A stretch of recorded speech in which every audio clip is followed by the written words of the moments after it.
Hola, ¿qué tal? ¿Cómo está? Bienvenido a Momentum, esta alianza entre Pie de Página y Rompeviento TV. Hoy en casi todo el mundo se festeja el Día de la Libertad de Expresión, el 3 de mayo. En México esta fecha durante décadas se festejó el 7 de junio, quién sabe por qué. Pero bueno, pues fue digamos, un pretexto para agasajar a los periodistas con regalos, con desayunos, con rifas y un montón de cosas. Una tradición que por fortuna va perdiéndose. Pero lo que no se va perdiendo es el hecho de que empecemos un mes esta semana a toda velocidad y por eso mismo quiero saludar a mi querido Ernesto Ledesma. ¿Cómo estás, Ernesto? ¿Feliz por tu día? Sí, vaya día, mi querido Alberto Nájar. Buenos días a usted que nos está acompañando. Hoy es, como bien marca Alberto, 3 de mayo del año 2021. Le damos la más cordial bienvenida y le avisamos además que, bueno, tenemos un día también muy movidito en términos informativos. Estará también con nosotros el día de hoy Juan Villoro y Aida Hernández también, con quienes vamos a platicar a propósito de la travesía en la que se están aventurando también los zapatistas en un viaje en barco, en un navío muy particular, en un navío montaña que parte el día de hoy hacia Europa. Vamos a estar hablando de eso, vamos a hablar también con Juan Alberto Cedillo. Hay una tragedia ahí tremenda que está sucediendo pues en el ejido El Bajío, donde pues se cometió un asesinato, dos asesinatos más.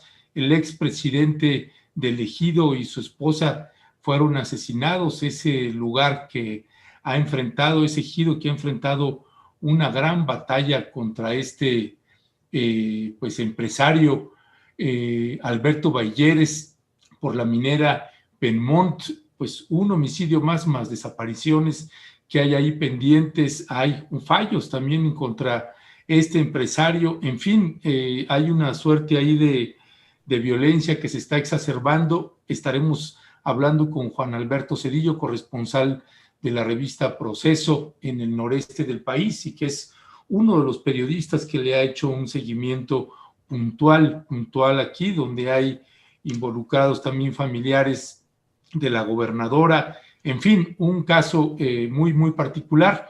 También le anunciamos que vamos a presentarle un reportaje especial titulado Zócalo de la Ciudad de México, relatos de una humillación, algo inconcebible que sucedió la noche de este 30 de abril, del Día del Niño, algo inconcebible que sucedió en el Zócalo de la Ciudad de México la noche y la madrugada de la noche del 30 de abril, la madrugada del 1 de mayo.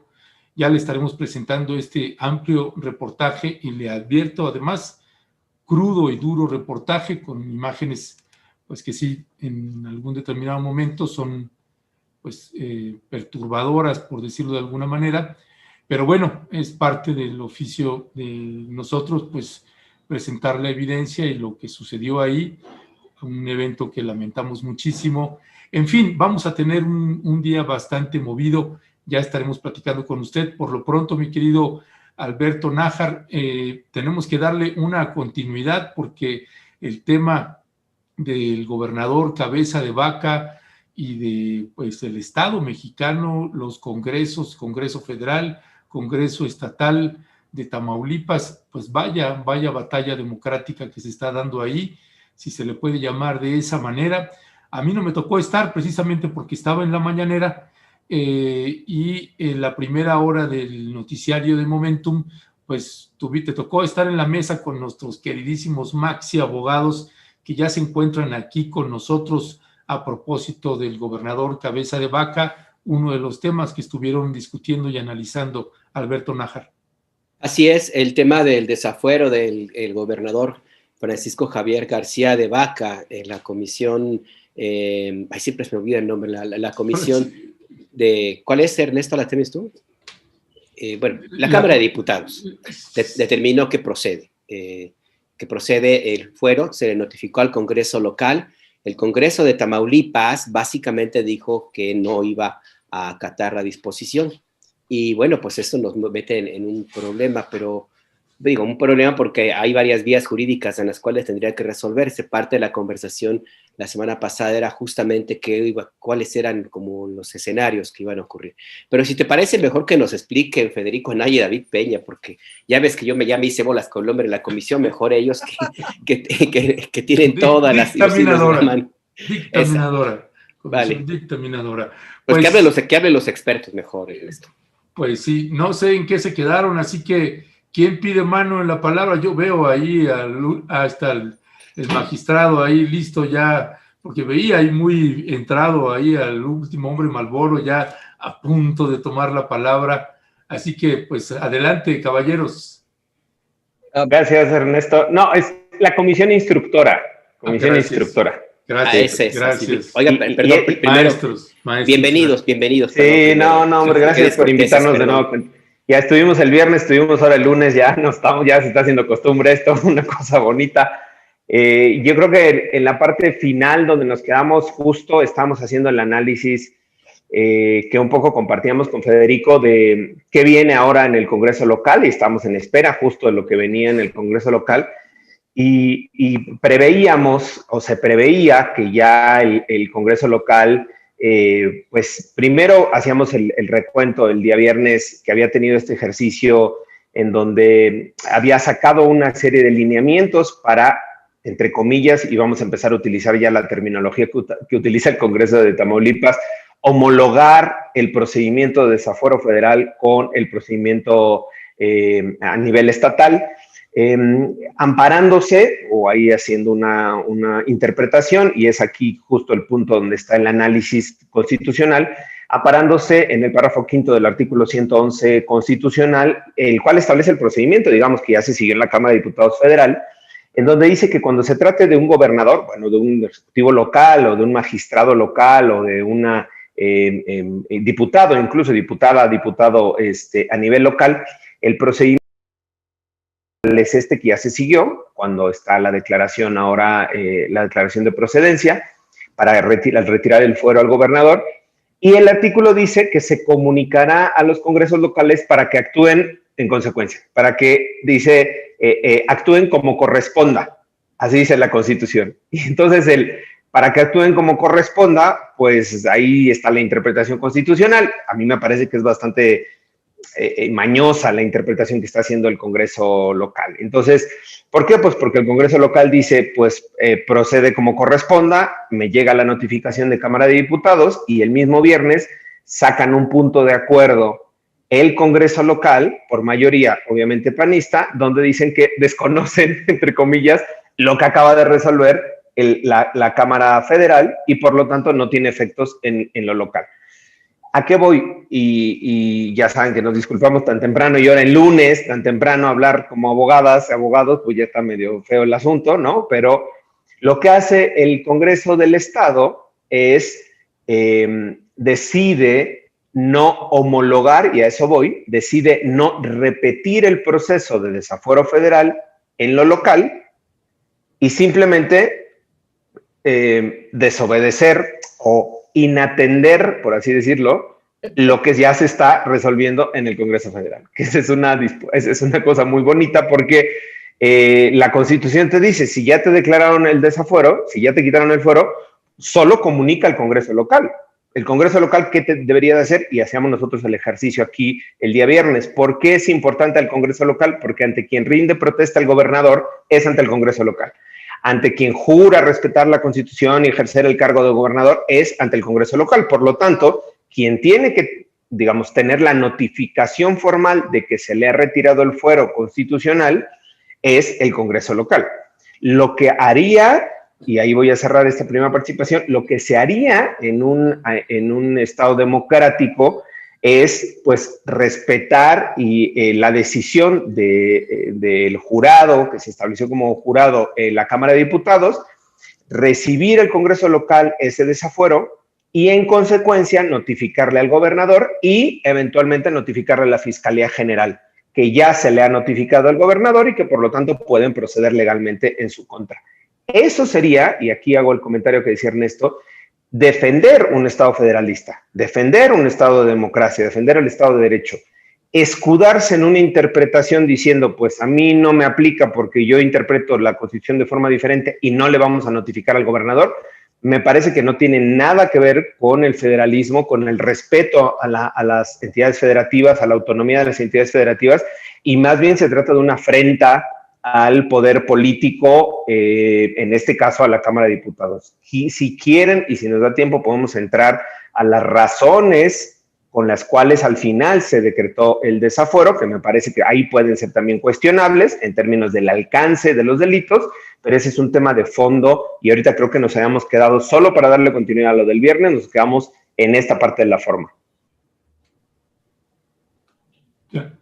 Sí, sí, exactamente. Estábamos mucho a la espera de lo que iba a ocurrir en el Congreso local. Pues tenemos ya, Federico, pues una respuesta. El Congreso básicamente pues determinó que no, se puede resumir, ¿no?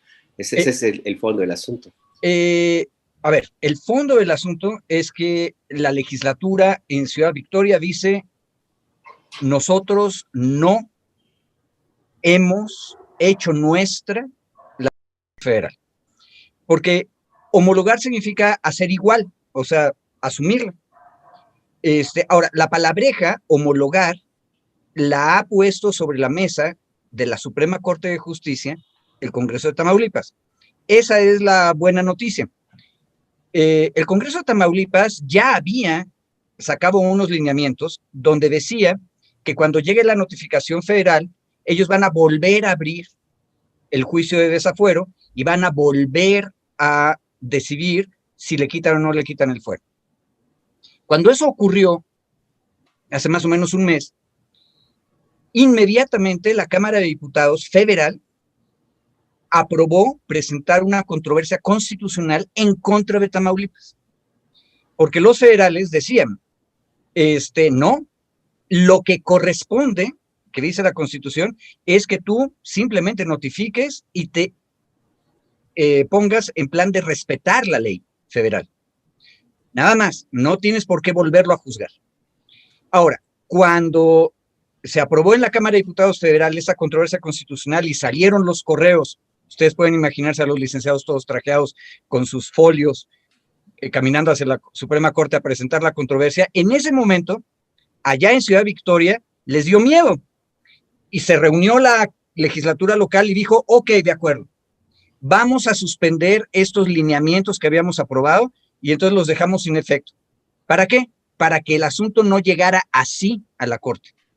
Ahora, un mes después, termina el proceso federal, se entera la Cámara de Diputados tamaulipeca y ahora son ellos los que presentan la controversia constitucional diciendo, no, yo no tengo por qué reconocer de inmediato el desafuero, sino que lo que tendría que hacer es hacer un procedimiento y votar otra vez. Ahora son ellos los que van a la Corte. Supongo, espero que no hayan venido a caballo desde Ciudad Victoria, que ya llegaron los licenciados a presentar su controversia constitucional en la Corte. Estuve revisando, no tenemos ahorita noticia de que se haya recibido, pero ¿cuáles son los argumentos? Que la Constitución Federal es vaga, porque esa palabreja de para lo que corresponda, en realidad nadie lo ha discutido, porque lo que corresponda puede ser doblar las y decir, pues sí, ya no es gobernador, lo siento, aquí está, y entregarlo, que era lo que decía yo la semana pasada. Se juntan los diputados tamaulipicos y van a la delegación de la Fiscalía General de la República y entregan al gobernador, ¿no? Pero también puede ser que lo que corresponde es volver a discutir. Ojo, el presidente de la legislatura tamaulipeca, el señor Gerardo Peña Flores, declaró el viernes a mediodía, es decir, al mismo tiempo que la Cámara Federal está votando el desafuero, él declara, el gobernador del estado juró ante la Constitución del estado y es el estado de Tamaulipas quien le otorga el fuero constitucional al Ejecutivo estatal. Por lo tanto, ojo, y lo interesante que me da risa, este argumento es el que nos hizo la semana pasada David. El fuero proviene del juramento que hizo el gobernador en Ciudad Victoria. no de la Constitución Federal. Ese es el argumento tamaulipeco. Por lo tanto, lo que corresponda es más sustancioso, ese es el argumento tamaulipeco. El argumento federal es más simplista. Lo que corresponde es que tú entregues al gobernador. Punto y aparte. Eso, nada más un detalle histórico, nunca lo habíamos resuelto. Llevamos como 150 años sin haberlo resuelto. Pero entonces el gobernador no tiene fuero federal, es fuero estatal. ¿Todos los gobernadores es así? ¿O es de acuerdo al argumento de Tamaulipas, todos los gobernadores tienen fuero estatal, no tienen fuero federal. Pero es un problema. A ver. Eso solo Tamaulipas. Sonora puede ser otra cosa. Sí, claro. No hemos tenido crisis en Sonora últimamente. Hemos tenido en otras épocas, pero últimamente no ha habido crisis en Sonora, entonces no sabemos cómo interpreten en Hermosillo este problema. Pero en Tamaulipas ellos dicen el fuero es solamente del Estado. Ahora, es un asunto viejo como la República. 1868, don Francisco Zarco, con una piochita de chivo larguísima, escribió un artículo diciendo, no es cierto. Los gobernadores sí tienen fuero federal. ¿Por qué? Hay otro artículo de la Constitución, que me corrija David, creo que es el 124, que dice que los estados están obligados a publicar en sus periódicos oficiales las leyes federales. Ojo, no hay una obligación al revés. En el diario oficial federal no tienen que publicarse las leyes de los estados.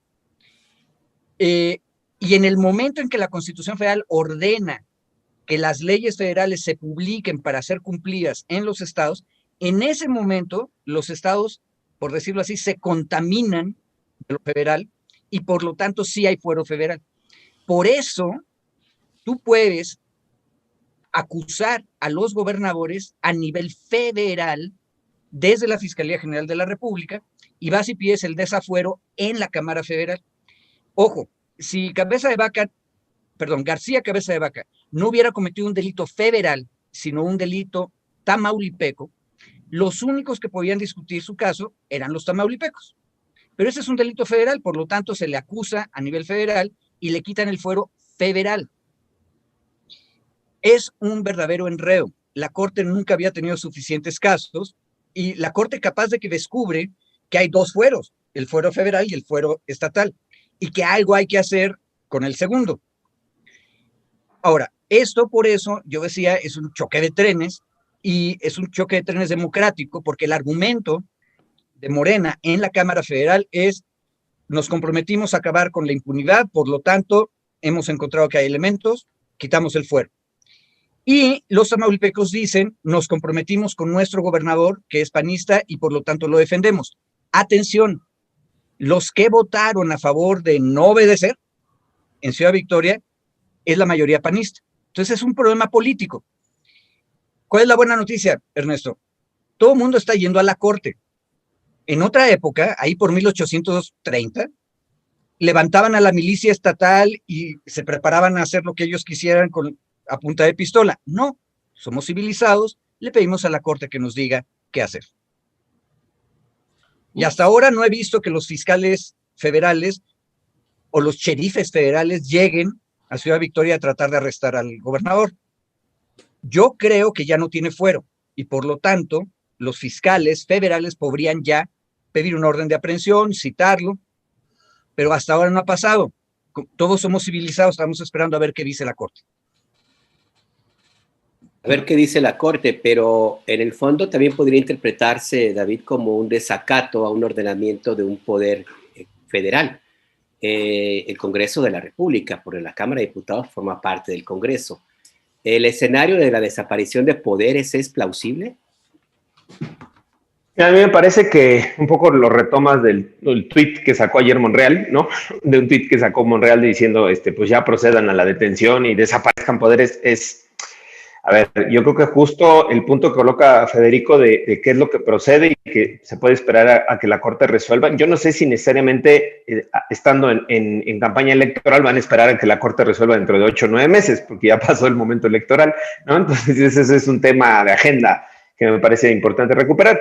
Lo que yo creo que sí es, en estricto sentido, y ahí voy al actuar legaloide, en estricto sentido el Congreso Federal, la Cámara de Diputados, le notifica al Congreso, le notifica, pero es como llamada a misa, porque esta interpretación vaga del artículo 111 constitucional le dice, yo te notifico, y me imagino prácticamente el oficio de aquí están los votos, este es el procedimiento, esta es la notificación, haz lo que corresponda, de acuerdo al artículo 111 constitucional, porque no le puede ordenar, ni le puede decir cita al gobernador, desafuera, no, porque el 111 dice, se le notificará a las legislaturas estatales y actuarán como corresponda, o como corresponda a la ley, una cosa así es la expresión. Entonces, lo que yo imagino que hizo el Congreso Federal, pues fue notificarles al Congreso local, y el Congreso local actuó como corresponda a ellos, como, pues, o sea, ahí no sería un desacato formal como tal, porque no hay una instrucción por parte de la Cámara de Diputados para cómo proceder en lo local. ¿Qué es lo que a mí sí me parece importante, que lo reconoce el presidente de la sección instructora? Dice, a partir de que se resolvió en la Cámara de Diputados y como es inatacable, es decir, esa decisión no puede haber amparo, no puede haber ninguna decisión, ninguna controversia legal contra esa decisión, lo que procedería entonces es que, y ahí asumo yo, la Cámara de Diputados notificó también a la Fiscalía General de la República, que fue quien solicita el procedimiento de declaración de procedencia, o sea, el desafuero, y al notificarle le dice, mira, ya votamos, se siguió este procedimiento de acuerdo con la Constitución, al reglamento tal, y el señor García Cabeza de Vaca ya no tiene fuero. Por lo tanto, tú puedes proceder a una solicitud de orden de aprehensión en el ámbito federal para que el señor sea detenido. Ahí sí, y entonces, en tratándose de delitos del orden federal, que eran los que le estaban acusando, y digo estaban, porque hasta donde se conoció la decisión de la sección instructora, pues le dejaron un delito de los 3 por los cuales estaba acusando la Fiscalía. Y aquí sí me parece que ya podemos empezar a hacer la discusión de fondo. La Fiscalía General de la República, ya saben que es cliente de esta bonita mesa, ¿no? El señor Hertz Manero, acusa de 3 delitos. Delincuencia organizada, uso de recursos de procedencia ilícita, si la memoria no me falla, y el otro de defraudación fiscal. Son los 3 delitos por los cuales se les acusa. Hasta donde, insisto, tengo entendido que se procedió en la Cámara de Diputados solo fue por defraudación fiscal, porque, de acuerdo al presidente de la sección instructora, no se encontraron elementos suficientes para poder, digamos, relacionarlo o vincularlo al gobernador con los otros 2 delitos. Cosa que me parece, uno, preocupante, que la Fiscalía General de la República no haya aportado a sustentar la declaración de procedencia en la Cámara de Diputados con prueba suficiente para que las y los diputados decidieran sobre los otros 2 delitos, me parece que es un tema grave para la Fiscalía, por la relevancia política que tiene el caso y por el boom que sabíamos que se iba a dar. 1, 2, a ver, ¿cómo lo formulo? La debilidad de la acusación que está presentando la Fiscalía General de la República ni siquiera alcanzó, y así lo pongo, para que diputadas y diputados que no son especialistas en leyes, que no tienen conocimiento en materia penal, no les alcanzó ni siquiera a ellos para tener elementos suficientes de decir, aquí parece que se cometió un delito. Yo creo que si esa acusación la convierten en una orden de aprehensión y la pasan a un juez, muy probablemente el juez ni siquiera les libere la orden de aprehensión.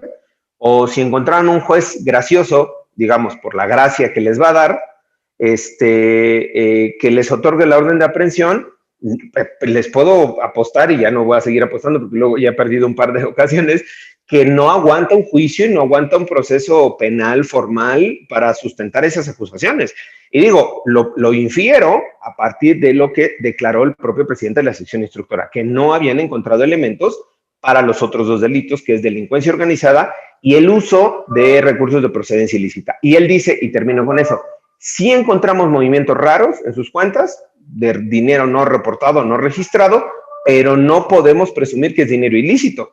Y eso me parece que es un elemento muy importante, porque eso ha ayudado al discurso político que tiene el fin de semana el gobernador para minimizar la acusación y decir, me están acusando de no pagar impuestos. O sea, me quitan el fuero y me destituyen del cargo por no pagar impuestos de un departamento de quién sabe cuántos millones o no sé cuántos eran millones de impuestos, pero no era, y ahí sí, digamos, en términos argumentativos, el gobernador tiene un muy buen margen para salir justo a descalificar, porque dice, no hay recurso de procedencia ilícita, no hay delincuencia organizada y lo único que me están persiguiendo es por un delito de naturaleza fiscal, que no deja de ser menor, ni lo estoy reduciendo, pero sí es en términos del impacto político, pues sí es mucho menor a tener uno más de delincuencia organizada. Pero sí. David, ahí hay te hago una pregunta a ti, que eres nuestro experto penalista. El delito de defraudación fiscal, aparte, no está en el capítulo de corrupción. Por lo tanto, tampoco sería grave. En otras palabras, vamos a suponer que ya no tiene fuero, la fiscalía realmente no tendría elementos para aprenderlo, tiene elementos para citarlo ante el juzgado, pero no para privarlo de su libertad. Porque, acuérdense, la regla general ahorita en la Constitución Federal es que solo unos cuantos delitos merecen prisión inmediata. Y unos de esos delitos son los de corrupción, pero como el que quedó no está relacionado directamente con corrupción, sino simplemente no pagar los impuestos, ni siquiera estamos hablando de prisión. ¿Es correcto lo que estoy diciendo?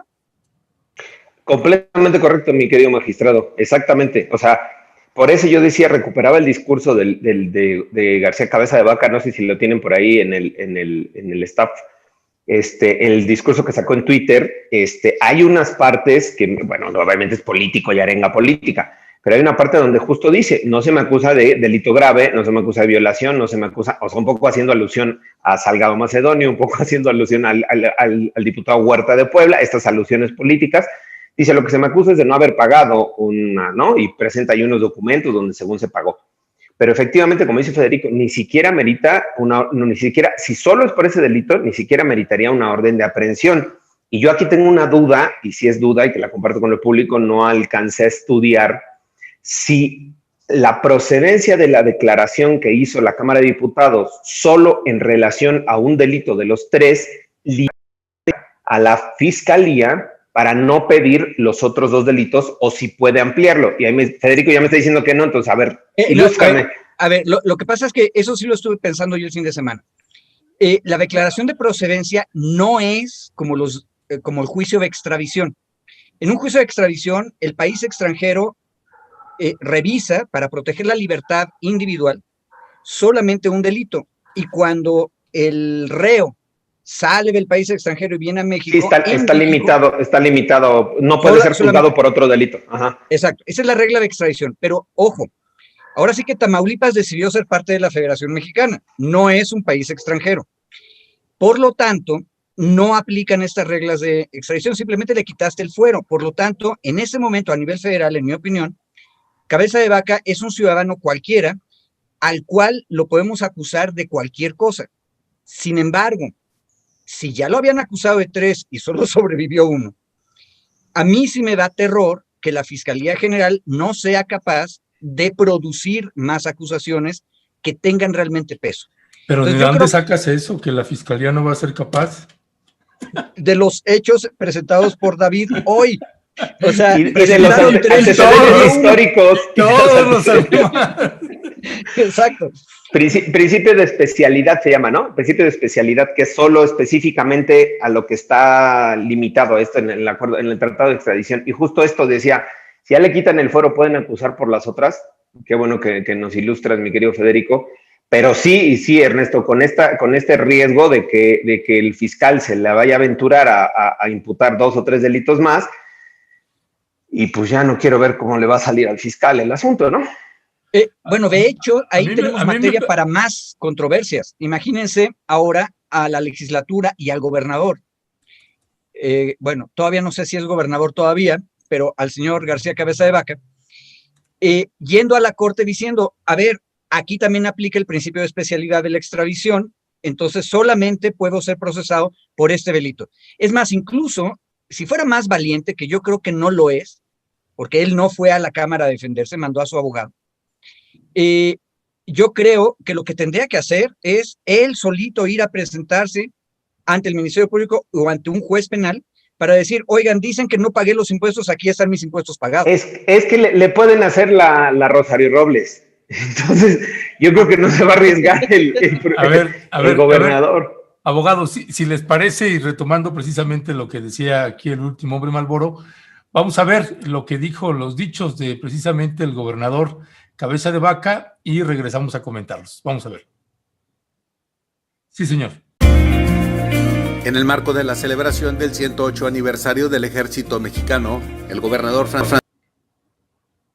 Sí, ahorita estamos por ponerles el video precisamente de Cabeza de Vaca, el que tiene ahí pegado fijo en su cuenta de Twitter, en donde pues dice lo que dice, y a mí más bien me preocupa, sí, a mí lo que me preocupa es que le estén dando ustedes elementos al abogado Aguilar Sincer, algunos elementos que no haya visto para poder liberar al gobernador Cabeza de Vaca. Esa es mi gran preocupación. No, bueno, deja de eso. Yo lo que quiero es darle trabajo a la Corte para que nos ilustre acerca de los misterios que don Francisco Zarco hace 150 años dijo que existían. Y además hay que tomar en cuenta que según Cabeza de Vaca, y seguro es el video que vas a presentar, Ernesto, ya dijo que él ya pagó esos impuestos que dicen que no pagó y presentó ante notario su declaración. Entonces ahí ya se le caería la materia, la litis, ¿no? A la Fiscalía General en ese sentido. Ahora hasta le vamos a quedar debiendo a Cabeza de Vaca, imagínense ustedes. A ver, vamos a ver. Ya lo tenemos. Al pueblo de México. Hace unos momentos, la mayoría del partido en el gobierno, Morena, consumó un nuevo golpe a la Constitución y a la democracia. Y sobre todo, al federalismo. Es a todas luces un linchamiento político y penal orquestado desde el gobierno. En estos momentos, la ley en México vive días oscuros y no parece haber más justicia que la revancha de unos cuantos. Mi sentido de la dignidad y la defensa de la libre voluntad de las ciudadanas y ciudadanos de Tamaulipas no me permite someterme a esta patraña. Sé que mi suerte se decidió hace mucho tiempo, mucho antes de que se me acusara, justo desde el momento en que alcé la voz para defender los intereses de las y los tamaulipecos. El odio al adversario, al diferente, se ha convertido en política pública de este gobierno federal. No hay quien se salve de la palabra insidiosa, de la abierta amenaza, del uso de las instituciones públicas para la calumnia, para ser castigado, señalado y hasta encarcelado. Particularmente, quienes hemos sido oposición al actual presidente desde hace años, una oposición apegada a la ley, a las instituciones. El señor gobernador o exgobernador, no sé, está haciendo un argumento obvio. ¿Es un asunto político? Sí, para eso están involucradas las legislaturas. Eso es una discusión de carácter político, esa es la cosa más obvia del mundo.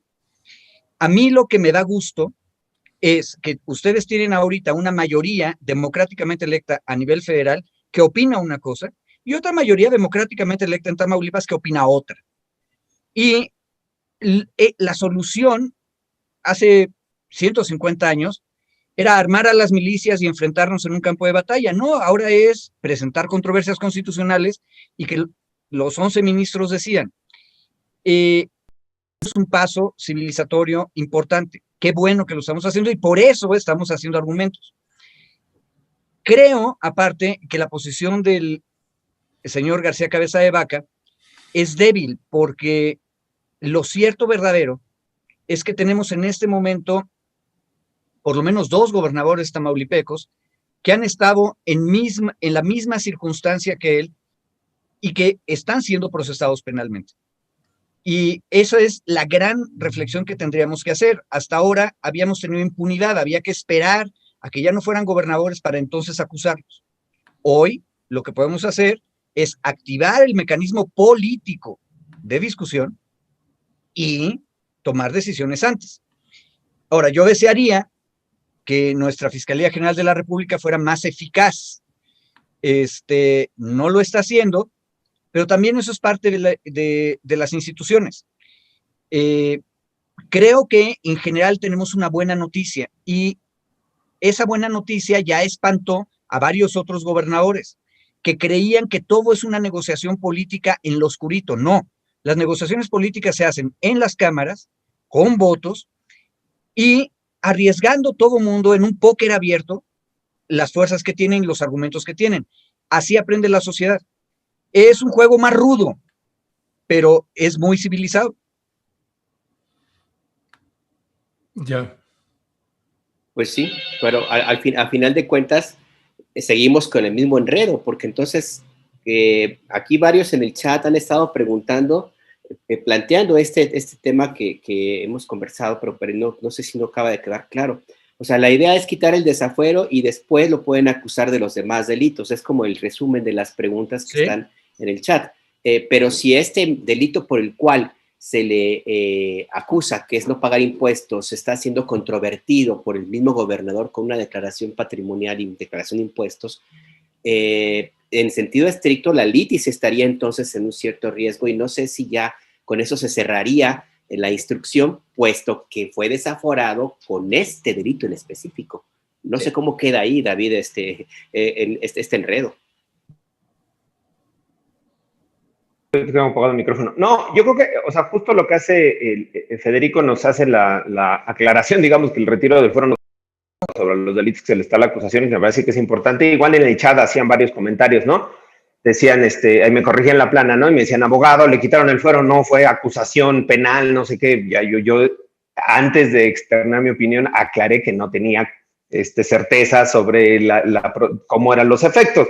Ya Tomás me quitó la regañada en el chat, pero digo, yo asumí que no conocía los efectos en esta parte, ¿no? Pero digo, más allá de justo de los efectos, a mí me parece que es importante tener la revisión de cómo va a proceder, de cómo va a seguir o continuar el proceso de acusación por parte de la Fiscalía General de la República. Esa es la parte, digamos, más allá del entuerto o la interpretación política que se está haciendo del 111 y los efectos, cómo va a proceder la Fiscalía General de la República. Y ahí me parece, yo rescataría de este discurso que se avienta el gobernador en Twitter, que a mí hay unas partes que me parecen muy interesantes, digamos, para la audiencia, si lo quiere revisar. Hay una parte donde parafrasea a Andrés Manuel López Obrador. Esa me parece buenísima, incluso en históricos, políticos. Él se emula a el desafuero de Andrés Manuel López Obrador de 2005-2006. Se iguala al proceso de desafuero de Andrés Manuel, y no solo eso, sino que retoma palabras del discurso de Andrés Manuel en el Zócalo previo a su comparecencia en la Cámara de Diputados, o no sé si es el discurso en la Cámara de Diputados, no pude verificarlo, y literalmente cita a Andrés Manuel y dice: coincido con las palabras de Andrés Manuel López Obrador en el desafuero de tal.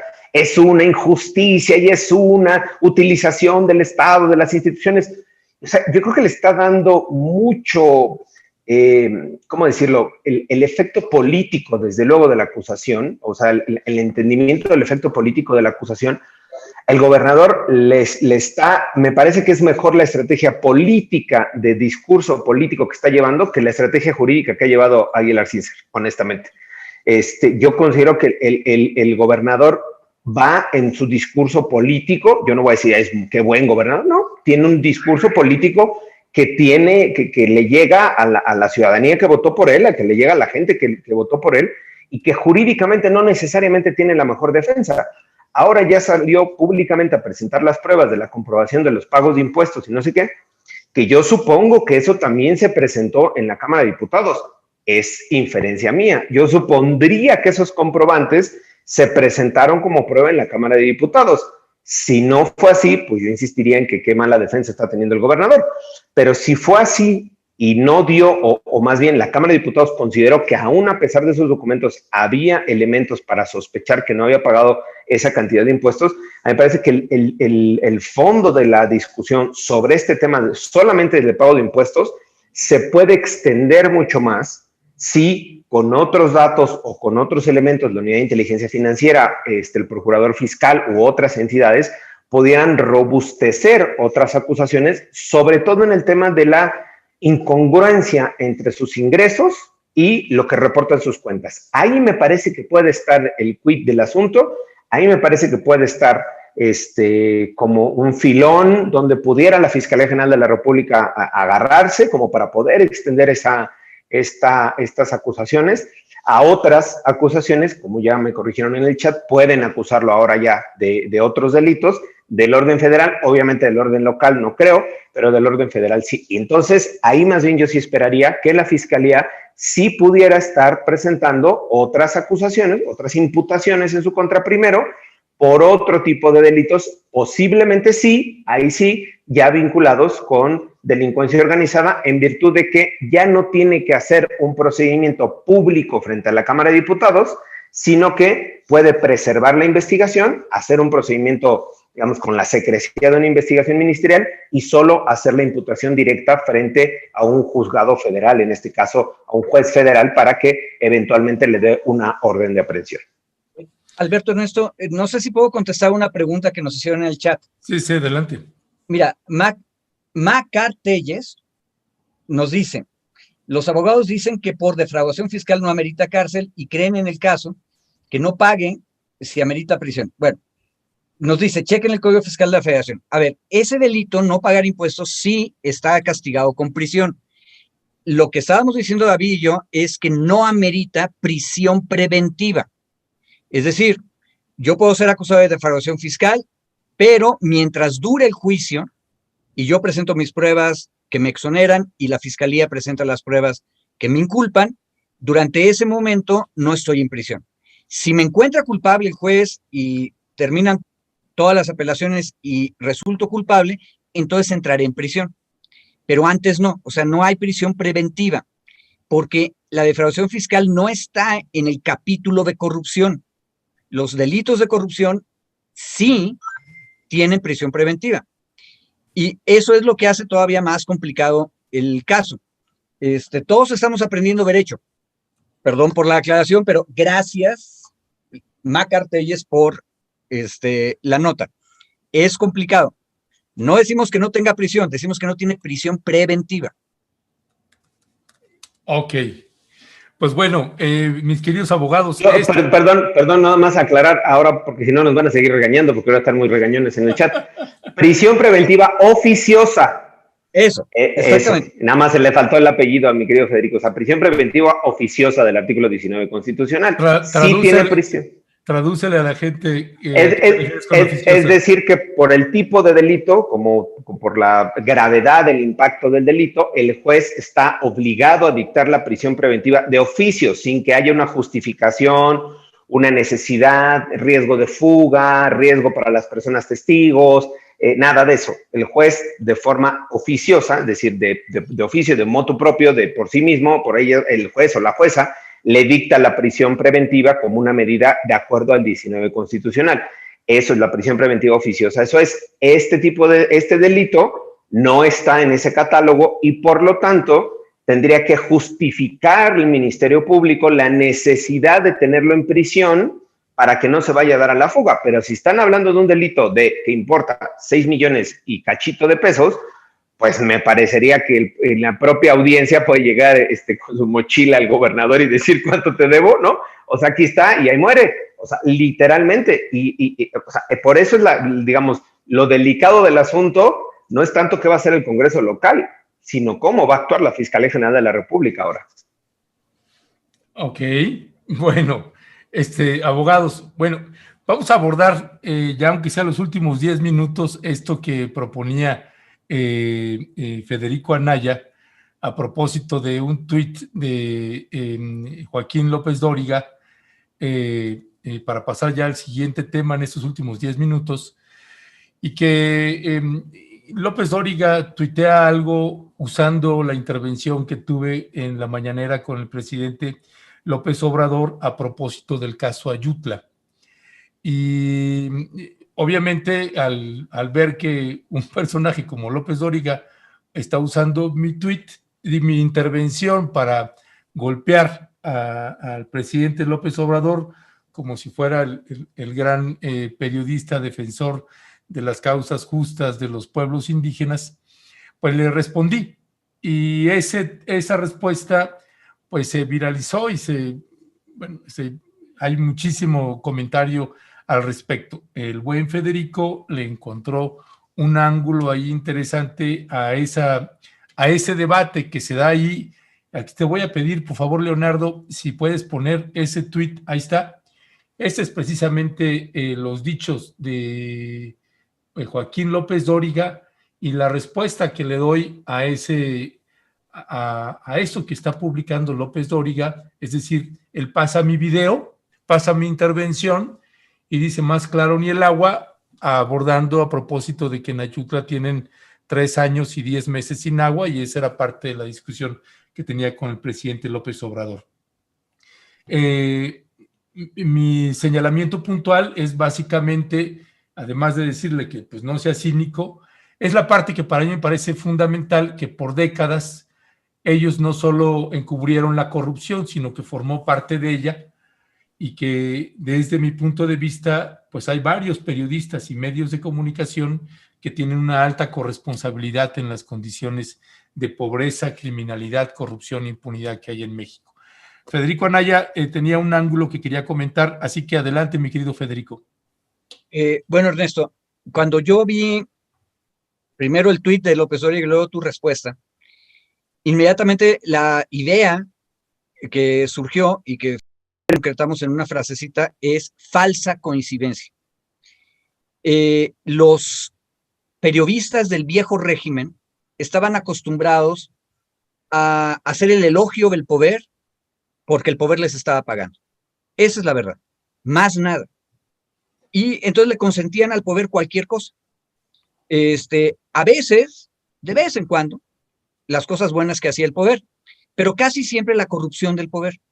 Entonces, López Dóriga, que ya no tiene ese chayote, ahora ataca por cualquier razón al gobierno y de repente te encuentra a ti criticando a ese gobierno específico por un problema específico y cree que tú estás de su lado. Bueno, no es cierto. Es una falsa coincidencia porque tú estás viviendo en otro mundo. Tú estás viviendo en un mundo en que reconoces que hay una autoridad democráticamente electa que prometió resolver problemas y encuentras casos, ahorita llevas 3, con mucha enjundia, en los cuales ese gobierno no está cumpliendo cabalmente sus promesas. Y vas y lo reclamas. ¿Cuándo ha ido ese señor López Dóriga ahí a enfrentar con casos concretos? A nadie, ni antes ni después. Ahora nunca lo hemos visto. Pero eso sí, cuando tú pones en un aprieto democrático al presidente democrático, entonces él cree que tú estás de su lado. Es falso completamente. Creo que fue muy bueno que lo aclararas, pero es importante que las audiencias lo discutamos todas juntas, porque estamos cambiando a un nuevo régimen en el cual las cosas no van a ser perfectas. Los gobiernos van a fallar y nuestro deber es criticarlos. Pero eso no significa que nos vamos a poner en todas las cosas en contra de esos gobiernos. Y de pronto tú sientes que luego se enoja el presidente contigo y seguramente su paciencia ha tenido que expandirse mucho. Poco más que una percepción. Pero habría que decir, o sea, él pidió estar ahí y nosotros lo pusimos en ese puesto y pues ahora tiene que aguantarse, porque esa es la maldición del poder, tiene que rendir cuentas. Yo creo que esto está conectado con una cosa que Alberto y tú hicieron y siguen haciendo aquí en este espacio, que es discutir cuál es la labor del periodismo. Y el periodismo es efectivamente el cuarto poder porque obliga a quien está al frente de una institución a rendir cuentas. Y es difícil y a veces es un poco amargo porque no van a estar de acuerdo en todo. De nuevo, eso se llama democracia, pero lo que pasa es que nadie leyó la letra chiquita del contrato democrático. Es muy amargo a veces. Ahora, no le crean, yo diría que aquí la parte militante sería, no le crean a López Dóriga, porque López Dóriga es un cínico. Él permitió 1000 injusticias, nunca las denunció y nunca ha ido a comprometerse con causas reales de la gente que sufre. Es más, las causas en las que está metido son siempre de la élite. Googleen los enredos inmobiliarios que trae en Polanco, el señor. Y veremos que no es lo mismo. Son dos mundos, nada más. Ese es obvio que son los mundos, digo, desde el momento en que el señor tuitea desde un yate de 15 a cuántos millones, pues claro, sí, ha sido denunciado de que es dueño de un yate y además en el programa de radio que tiene, parte del convenio, según entiendo, implica que una buena parte de la publicidad que se recibe de los estados va directamente a su cuenta. O sea, no sé si se han dado cuenta de que tiene cápsulas promocionales pagados por los gobiernos estatales y después del 2018 pues se aumentó la publicidad de gobiernos pues de oposición del PRI y el PAN. O sea, sí existe ahí una diferencia enorme de este personaje y Ernesto Ledesma, por supuesto, y lo que hacemos en Momentum. Sí la hay. Aquí el tema es discutir efectivamente hasta qué punto se puede permitir que el trabajo que se hace aquí, la discusión que se hace en este foro, por ejemplo, ahorita mismo con ustedes, David y Federico, esto que pueda de algún momento dado ser utilizado como parte de una estrategia de los adversarios de cualquier gobernante, en este caso el presidente de la República. Me parece que también eso tendría que abordarse, ¿no? No sé cómo vean ustedes. Sí, yo creo que, o sea, el tema justo de discusión que coloca Federico a partir de este análisis de los tuitazos, ¿no?, que se están revisando, yo creo que me parece importante no solo colocar el tema del posicionamiento ético desde el análisis periodístico, sino incluso el posicionamiento también ético de quienes colaboran en los medios, en ese tipo de medios o en este tipo de medios. Y creo que a mí me parece igual importante no solo resaltar la trayectoria y no vamos a estar aquí haciendo cebollazos a rompeviento y a pie de página, pero sí me parece importante igual resaltar que la discusión y la atención, la priorización de este tipo de temas han sido históricamente de este tipo de medios alternativos, por así llamarlos, y de este tipo de medios que sí pueden hacer una crítica desde una posición ética, y que eso nos da y les da a ustedes como periodistas muchísima legitimidad. Y yo creo que ahí me parece que es un tema también de legitimidad. ¿Desde qué punto estás haciendo la crítica y desde qué posición estás haciendo esa crítica o ese análisis? Y me voy a este punto porque en el minuto que queda, quiero aprovechar porque además hoy no sé si desde qué posición lo estábamos colocando el tema de la discusión del gobernador, pero veía en el chat que mucha gente estaba enojada con nosotros porque ya lo habíamos exonerado, porque entonces no entendíamos que era un narcogobernador y que estábamos especulando y que no sabíamos nada. Creo que las aclaraciones fueron bien hechas en su momento. Federico dijo, esto es un momento que no ha pasado en la historia reciente de México, no sabemos cómo va a actuar el Congreso local, no sabemos, es decir, no estamos partiendo de la ignorancia personal, sino no hay precedentes históricos de los cuales pudiéramos hacernos conocimiento nosotros para poder hacer una referencia hacia lo que pudiera pasar. Esa es una primera aclaración. Segundo, nosotros no le quitamos las culpas al gobernador, y puede ser un narcogobernador, como dice el chat, y puede ser un malandro, y puede ser lo que quieran. Hoy solo le retiraron el fuero porque no haya pagado impuestos. Así es lo que está en los hechos. La Cámara de Diputados solo le retiró el fuero porque no ha pagado impuestos y la Fiscalía General de la República no le ha imputado ningún delito. No hay una orden de aprehensión que se conozca, ni hay una citación al señor exgobernador o gobernador, todavía no sabemos, para ningún otro delito. Entonces, no es que nosotros lo hayamos exonerado. Los hechos hasta el día hoy, 3 de mayo, a las 10 de la mañana, es lo que nos dicen. Si eventualmente en una semana, en 3 días o en un mes hay otros delitos, se le acusa de otros delitos, bueno, pues estaremos discutiendo eso. Hasta lo que hay hoy, el señor está acusado de no haber pagado 6 millones de impuestos. Eso es lo que determinó la Cámara de Diputados Federal. Si no les parece nuestro análisis, pues vayan y reclámense a Pablo Gómez y a la sección instructora, que fue la que dijo, no procede delincuencia organizada, no procede recursos de procedencia ilícita y solo procede defraudación fiscal. Pues entonces la ventanilla está para allá, la ventanilla está allá en el Congreso. El análisis que se hace es desde esta perspectiva. Y justo, y con eso cierro, precisamente justo lo que nos permite es hacer este análisis también haciendo la crítica de cómo está funcionando las instituciones. La Cámara de Diputados ya hizo lo que le toca, ahora le toca a la Fiscalía General de la República, y por más que podamos decir, a este narcogobernador es un corrupto, pues está bien, hay que probárselo. Para eso está el tema de la Fiscalía, para eso están los jueces, y así como está Yarrington y el otro gobernador, no sé si Rubalcaba, no sé quién es el otro gobernador, que están...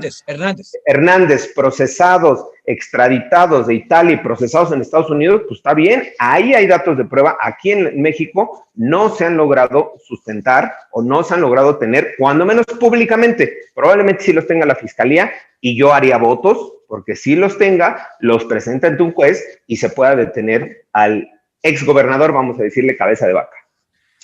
Ya, pues mi querido David y Federico, pues bienvenido a los garrotazos en los chats o en redes sociales.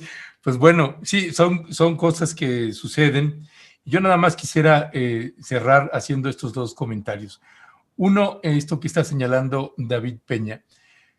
No olvide usted, audiencia que nos está viendo, que está escuchando aquí a los queridos Maxi Abogados, a Alberto y a un servidor, que podemos tener, por ejemplo, en el caso de nosotros, con base a un trabajo de 3 años en Tamaulipas, pues tenemos algunos elementos para decir, por favor, háganle una averiguación y una investigación a fondo a ese gobernador, porque hay varios datos ahí de prueba muy crudos con respecto de las propias autoridades de seguridad pública, etcétera, etcétera.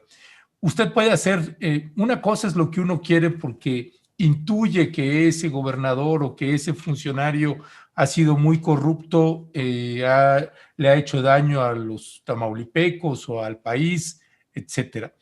Otra es precisamente esto que ha señalado una y otra vez David y Federico, el presentar los datos de prueba. Y la certeza de que este hombre pueda tener un juicio justo, pues no es solamente para beneficio de él, sino para beneficio de otro López Obrador que le quieran hacer un desafuero, de tantos abusos que hemos tenido, que han tenido muchos periodistas, funcionarios públicos, activistas, que se ha retorcido la ley una y otra vez, y aquí tiene usted a 2 abogados que han defendido precisamente a esas víctimas de tantos atropellos. Lo que están poniendo en la mesa es, pues si es responsable, pues le está diciendo a la Fiscalía, haga su chamba, Fiscalía, presente esos datos, Unidad de Inteligencia Financiera, haga su chamba, presente sus datos, Fiscalía Anticorrupción, haga su chamba, presente esos datos, déle materia, pues, para que se proceda. Y si Francisco García Cabeza de Vaca no es inocente, pues se le tiene que liberar si no hay esos datos, aunque uno diga es que sí debería estar porque forma parte del bloque secesionista o federalista, como le quiera llamar. Pues bueno, son elementos distintos. En lo que toca al artículo y a mi comentario en el tweet, pues únicamente precisar esta parte que es obvio, porque había gente que me reclamaba que por qué estaba atacando a López Dóriga si López Dóriga me estaba apoyando, ¿no? Yo decía, bueno, no sí, son lo mismo. Sí, y no solo eso, ¿no? Yo le decía, bueno, pues si usted piensa que Joaquín López Dóriga está realmente angustiado y no puede dormir porque en Ayutla no hay agua, pues bueno, será algo que va a tener que atender, pero hay un antecedente de este periodista de Televisa, pues con varias acusaciones y que se han abierto investigaciones por corrupción, videos, etcétera, etcétera, y como bien señalaba Alberto Nájar, pues hasta un yate, y nosotros ni de papel tenemos ese yate, pues no, en fin, es un tema abierto. Yo nada más les propondría, si es que hay materia para eso, para el siguiente programa, porque a mí es realmente un tema que me interesa mucho, Alberto, David, Federico, es precisamente el planteamiento que le estaba haciendo al presidente Andrés Manuel López Obrador. Y yo quisiera saber si hay materia o no para que lo podamos discutir no solamente en el análisis político, sino en el análisis jurídico legal, porque yo sí tengo una discrepancia fuerte con el presidente López Obrador por el criterio que toma para atender algunos problemas que hay en comunidades indígenas, donde pueden estarle disparando a una población y vemos que hay niños que están, y lo hemos presentado en muchos reportajes audiovisuales, donde hay un estrés postraumático, que hay traumas y daños severos y que se le está pidiendo a la autoridad detenga los balazos. Puede sentarse a negociar y mediar entre las partes, pero mientras eso sucede, detenga los balazos, es decir, garantice la integridad de las personas, que desde mi punto de vista es la obligación de ese Estado mexicano, de ese jefe del Ejecutivo Federal y ese jefe del Ejecutivo Estatal. Lo mismo con el tema de Ayutla, el criterio que maneja, y dice, bueno, no, nosotros estamos mediando y no nos vamos a meter ahí a favor de un lado o de otro, y lo que le estoy señalando al presidente, sí, pero el derecho al agua no es un tema a negociar, es un derecho humano, ¿no? Y usted como autoridad tiene que garantizar que esos poblados tengan ese derecho garantizado, porque no puede ser que un poblado tenga 3 años y 10 meses sin agua y el otro no. Y si el otro no tuviera, pues también debería tener el agua. Es decir, yo no sé si ahí, más allá de la diferencia que pueda yo tener con el presidente, que yo comparto que es un presidente que quiere lo mejor para el pueblo mexicano, y él hace lo que él considera que es lo mejor.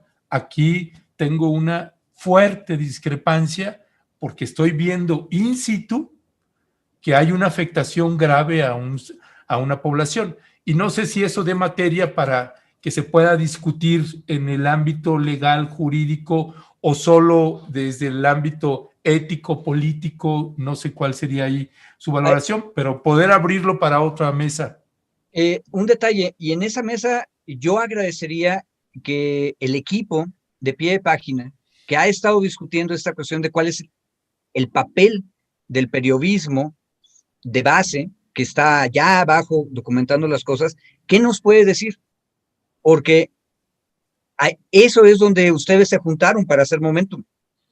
Sí. Pero las periodistas de Pie de Página nos llevan adelantado un ratote a los abogados en el asunto.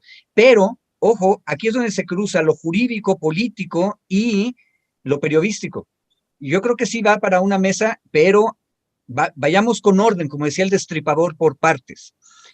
Organicémosla. Y yo feliz de la vía de discutirlo. Es un tema complejo, pero nos ayuda a todos. Organicémosla, pero con mezcal, ¿no? Porque ya recordé, esas tertulias nocturnas con mezcal y vino ya se quedaron perdidas en el espacio. No, ya de hecho, pongámosle fecha. ¿Ya? Ya está.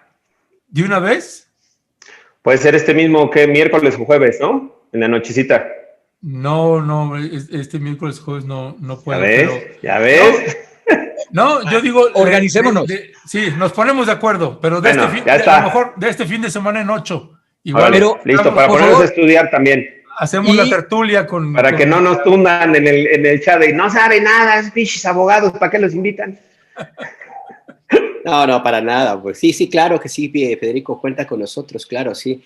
Tenemos una experiencia larga en periodistas de a pie y en Pie de Página sobre el trabajo en el terreno, y por supuesto que hemos aprendido mucho en esos espacios, y hace bastante tiempo que personalmente y varios de mis compañeros de la red de periodistas de a pie y de Pie de Página estamos muy, muy lejos de las alturas del poder.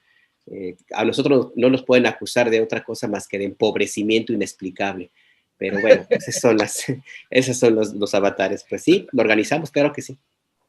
Órale, gracias abogados, como siempre un fuerte abrazo. Listo, mucho. Gracias, saludos a todos. Saludos. Bye. Chao, bye.